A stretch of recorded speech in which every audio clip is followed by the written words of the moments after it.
ఇంతకు ముందు అయ్యగారు చెప్పారు, మీరావళి గారు. యవన కాలంలో ఉండి ప్రభు దగ్గరకు వస్తుంటే తోటి స్నేహితులు ఏమన్నారు? దిగేవంటారా నువ్వు కూడా భక్తిలోకే? దించేశారా నిన్ను కూడా? మునిగేసావా?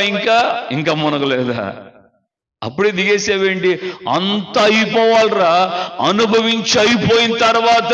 ఇప్పుడల్లా కాదు భక్తి, ఇప్పుడల్లా కాదు భక్తి చేయటం. యవనంలో ఉన్నాం, అనుభవించాల్సిన వయసులో అనుభవించాలి, చేయాల్సిన వయసులో చేయాలి. అంత అయిపోయిన తర్వాత కదా దేవుడా అనుకోవాలి. ఏమండి, ఒక ఉద్యోగం సంపాదించాలంటే ఆ ఉద్యోగానికి ముసలోళ్ళు వెళ్ళి నిలబడతారా? కర్ర చేత పట్టుకొని వణుకుంటా అడుగు వేసుకుంటా, ఏమండి సార్ గారు నాకు కూడా ఉద్యోగం ఇస్తారా, ఇదిగో నా రెజ్యూమ్ అంటూ ఊడిపోయిన కళ్ళద్దాలు సరి చేసుకుంటా ఊగుతా పోయి ఇస్తే, రానాయన నీకే అర్జెంటుగా ఉద్యోగం ఇవ్వాలి, మాకు వేకెన్సీ ఎక్కువ ఉందా అని చెప్పి ఇస్తారా ఎవరైనా? ప్రైవేట్ ఉద్యోగమైనా ఇస్తారా? కనీసం సెక్యూరిటీ గార్డుగానే పెట్టుకుంటారా? ఏమండి, ఎవరిని ఏర్పాటు చేసుకుంటారు? ఉద్యోగంలోకి ఎవరిని తీసుకుంటారు? గవర్నమెంట్ కూడా ఏజ్ లిమిట్ పెట్టింది, 40 years లేదంటే 45 years మహా అయితే. రిజర్వేషన్ వ్యక్తులకేమో 40-45 ఉంటే మిగతా వాళ్ళకి 35-40 లోపల ఉంటుంది. ఒక సాధారణంగా ఉద్యోగం చేయాలంటే ఏదో ఒక ఆఫీసులో చివరికి ప్యూన్గా చేయాలన్నా కూడా ఏజ్ లిమిట్ ఉంది. దేశానికి సైనికులు అవసరం. బార్డర్లలో మన సైనికులు ఎంతో మంది ప్రాణాలు కోల్పోతున్నటువంటి పరిస్థితులు కూడా మనం చూస్తున్నాం, వింటున్నాం వార్తల్లో. ఇలాంటి సమయంలో, ఇలాంటి పరిస్థితుల్లో నేను మిలిటరీలో దేశానికి సేవ చేస్తానని ముసలావిడ ఏమండి, నేను మన పైలట్ వెళ్ళి పాక దేశంలోకి వెళ్ళి బాంబులు వేసి వచ్చింది, అమ్మాయ్యే కదా నేను కూడా వెళ్ళి బాంబులు వేస్తానని ముసలావిడ వెళ్ళింది అనుకో, దామ్మదా నువ్వే రావాలని చెప్పి తీసుకుంటారా? లోక సంబంధమైన విషయాల్లోనే ఏజ్ లిమిట్ పెట్టి ముందుగా ఉన్నప్పుడే, యవనంలో ఉన్నప్పుడే, ఉడుకు రక్తంలో ఉన్నప్పుడే వీడు అవసరమవుతాడని వాణ్ణి చూచేసి ఎన్నిక చేసి 100 మంది దేశం రక్షణ కోసం సైనికులుగా ఉంటామని వస్తే 100 మందిని తీసుకోవట్లే, ఏ 10 మందో 20 మందినో వాళ్ళు ఎలక్ట్ చేసిన దాన్ని బట్టి, వాళ్ళ యొక్క స్టాండర్డ్ని బట్టి వీళ్ళు సెలెక్ట్ అయితే తీసుకుంటున్నారు. నేను ఈ మధ్య గమనించాను, ఒక ఆల్రెడీ సోల్జర్ ఆయన సైనికుడు సైన్యంలో చేరాలని వచ్చిన వాళ్ళని కింద పడుకోబెట్టి వాళ్ళ పొట్టల మీద నడుచుకుంటూ వెళ్తున్నాడు. జై భారత్ అని అంటుంటే ఒక్కొక్కడి మీద కాలు పెట్టి తొక్కుంటూ వెళ్తుంటే షూలో ఉన్నాయి, మళ్ళీ ఒట్టి కాలుతో కూడా కడుపు మీద పెట్టిన వాడి యొక్క కడుపు ఆ పాదాలు పెడితే వాడు బిగ్గరగా అమ్మా నాయన అని అంటున్నా, భారతదేశానికి జై అని అంటున్నాడు. వయసులో ఉన్న వ్యక్తి ఆ రోజున యేసయ్య దగ్గరకు వచ్చినటువంటి ఆ యవనుడు కూడా అడుగుతున్న మాట ఏంటంటే, బోధకుడా ఆ నిత్య రాజ్యం ఒకటి ఉంది కదా, ఆ నిత్య రాజ్యంలో ప్రవేశించాలంటే నేను ఏమి చేయాలి? ఈ రోజున మనం గమనిస్తే యవన కాలంలో ఉన్నటువంటి పిల్లలు, యవనస్తులు ఎంత భయంకరంగా లోక సంబంధంగా జీవిస్తున్నారు.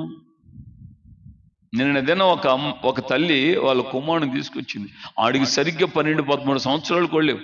వాడి కోసం ప్రార్థన చేయమని చెప్పి అంటే చివరిలో ఆడి కోసం ప్రార్థన చేయడానికి వాడు పక్కన నిలబడితేనే తట్టుకోలేకపోయా నేను. అంత కంపు.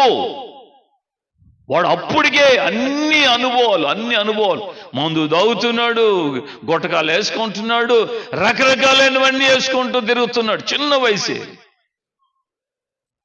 ఎంత భయంకరముగా పాపంలో యవన కాలపు పిల్లల జీవితాలు భయంకరంగా సాతాను చేత బంధించబడుతున్నారో, ఎంతో భయంకరముగా, ఎంతో నాశనానికి వెళ్ళిపోయే త్వరగా నాశనానికి తీసుకుని వెళ్ళే మార్గాలలో విచ్చలవిడిగా పాపం, విచ్చలవిడిగా మాటల్లోనూ, ఆలోచనల్లోనూ, చూపుల్లోనూ, క్రియల్లోనూ, చివరికి వస్త్రధారణలో కూడా పాపానికి ప్రేరేపించబడే రీతిలో జీవితాలు కొనసాగించబడుతూనే ఉన్నాయి.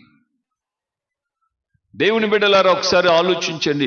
మన వ్యక్తిగత జీవితంలో ఈ రాత్రి వేళ దేవుని యొక్క లేఖనం మనకు సూటిగా చెప్తున్నటువంటి మాట ఏంటంటే, నిత్య జీవం అనేది ఒకటి ఉంది. ఆ నిత్య జీవంలో ప్రవేశించాలంటే అందరికీ అది బార్ల తెరవబడినటువంటి ఆ యొక్క రాజ్యం కాదు. ఎవడొచ్చినా చేసుకుంటానని చెప్పి ఫ్రీగా ఓపెన్ చేసిన డోర్లు ఏం లేవు అక్కడ. అందులో ప్రవేశించాలంటే ఎలాంటి బ్రతుకు ఉంటే అందులో ప్రవేశిస్తామో కూడా దేవుని లేఖనం తేటగా చెప్తుంది. ఏమని చెప్తుంది? అందులో ప్రవేశించాలంటే యేసయ్య చెప్పాడు మరొక చోట. ఏమన్నాడంటే, ఒక అతనితో నీవు మార్పు నొంది, మారు మనసు పొంది, నువ్వు పసిబిడ్డల వంటి వారైతేనే గాని మార్పు చెందాలి, మారు మనసు పొందాలి, లేక రక్షణ పొందాలి, లేక కొత్తగా జన్మించాలి. ఇవన్నీ కూడా దానికి ఆధారం. పరలోక రాజ్యంలో, మోక్షంలో నువ్వు ప్రవేశించాలంటే నీ జీవితంలో మార్పు అవసరం. మనసు మార్చుకోవాలి, లేక మారు మనసు, కొత్తగా జన్మించడం, రక్షణ అనుభవము, ఇవన్నీ దాని యొక్క పర్యాయ పదాలు. దేవుని రాజ్యంలోకి వెళ్ళాలని యవనస్తుడికున్న ఆశను గమనించి ఈ రాత్రి నీతో కూడా, మనందరితో కూడా దేవుడు చెప్తున్న మాట ఏంటంటే, ఈ భూమి శాశ్వతం కాదు. ఈ భూమి మీద మహాబ్రతికితే ఒక 100 సంవత్సరాలు బతుకుతారు. ఎవరు ఏ పెద్దోళ్ళ దగ్గరికి వెళ్ళి ఎవరైనా దీవించమని అడిగితే ఏమంటారు? ఆయుష్మాన్ భవ అంటారు. ఆయుష్మాన్ అంటే దరిదాపు నిండు 100 ఏళ్ళు వర్ధిల్లు నాయన. నిండు 100 ఏళ్ళ తర్వాత మళ్ళీ అక్కడికి వెళ్తాం. ఏమండి, ఈ కరోనా వచ్చిన తర్వాత 100 ఏళ్ళు ఎక్కడ ఉందండి? స్కూల్కి వెళ్ళినటువంటి పిల్లలు కూడా, చిన్న పిల్లలు కూడా స్కూల్లో నేను చూశాను న్యూస్లో, స్కూల్లో ఉండి ఆ యొక్క స్కూల్లో ప్రేయర్ జరుగుతుంది కదా, స్టార్టింగ్ ప్రేయర్, ఆ ప్రేయర్ లైన్ లో నిలబడుకొని అలాగే కింద పడిపోయి చనిపోయిన పిల్లలు కూడా ఉన్నారు. చిన్న వయసులో కరోనా వచ్చిన తర్వాత వయసుతో నిమిత్తం లేకుండా ఎట్లా పడితే అట్లా ఎవరికంటే వాళ్ళకి హార్ట్ అటాక్ రావటం, రకరకాలైన జబ్బులు రావటం. కరోనా వచ్చిందని ఇమ్మీడియట్ గా ఒక వ్యాక్సిన్ తయారు చేసేసారు, అందరికి పొడిచేశారు. పొడిపించుకున్న వాళ్ళందరూ పొడిపించుకుంటే రకరకాలైన పరిస్థితులు తలెత్తుతున్నాయి. దేవుని బిడ్డలారా, ఒకసారి ఆలోచించండి. ఈ రాత్రి వేళ దేవుడు మనతో సూటిగా చెప్తున్నటువంటి మాట, మార్పు చెందాలి, మనసు మార్చుకోవాలి. మన మనసు ఎలాంటిది, మన హృదయం ఎలాంటిది, మన జీవితం ఎలాంటిది? ఒక్క చిన్న మాటను జ్ఞాపం చేస్తే, ఆ పరిశుద్ధుడైనటువంటి దేవుడు, నీతిమంతుడైనటువంటి ప్రభు, సర్వోన్నతుడైనటువంటి సర్వశక్తి కలిగినటువంటి ఆ పరమాత్ముడు ఎలాంటి వాడంటే పాపరహితుడు, పరిశుద్ధుడు, పాపమును సహించలేని కన్నులు కలిగిన దేవుడు ఆయన. ఆ మహోన్నతునితో నువ్వు వెళ్ళి ఆయనతో నువ్వు చేరాలని నీకున్న ఆశ మంచిదే, కానీ నువ్వు ఎలాంటి జీవితంతో ఉంటే ఆ మహోన్నతుని చేరగలుగుతావు? ఆ మహిమ కలిగిన రాజ్యంలో ప్రభుతో యుగగాలి ఉండడానికి నీవు ఎలాంటి బ్రతకాలి? ఇక్కడ భూమి మీద ఉండగానే నీ జీవితం ఆ విధమైన దశలో మార్పు లేకుండా జీవితాన్ని కొనసాగిస్తే పరలోక రాజ్యంలో పొరపాటున ప్రవేశించలేము.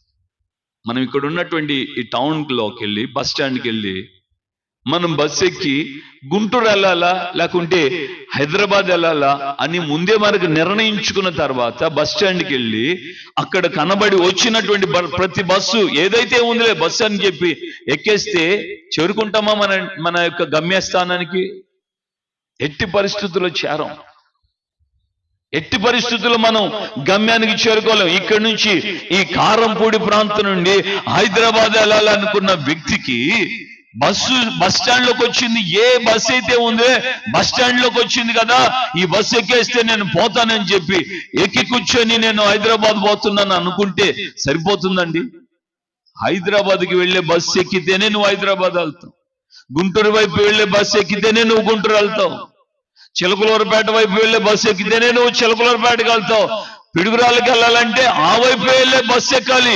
నువ్వు ఏ వైపు వెళ్ళాలో నువ్వు ఎక్కేటప్పుడే నీ గమ్యము ఎటువైపు నువ్వు నిర్ణయించుకొని ఆ బస్సును గుర్తుపట్టి ఎక్కితేనే అక్కడ నువ్వు చేరుకోగలుగుతావు. పరలోక రాజ్యంలోకి వెళ్ళాలని నీకు ఉన్నట్లయితే, పరలోక రాజ్యంలో నువ్వు ప్రవేశించాలని నీకు ఆశ కలిగితే, అటువైపు వెళ్ళే మార్గమై ఉన్నటువంటి ఆ యొక్క మార్గంలో నువ్వు ప్రవేశిస్తేనే నువ్వు పరలోక రాజ్యానికి వెళ్తావు. అంతే తప్ప ఎట్లా పడితే అట్లా జీవిస్తాను, నా ఇష్టం, నా లైఫ్, నా జీవితం, నేను ఎట్లా పడితే అట్లా బ్రతుకుతాను, తర్వాత నేను మోక్షంలోకి వెళ్తాలే అన్నట్లుగా మనం అనుకుంటే ఎట్టి పరిస్థితుల్లో సాధ్యం కాదన్న విషయం మనం అనుభవించే అనుభవాలను బట్టి కూడా మనకు అర్థమవుతుంది.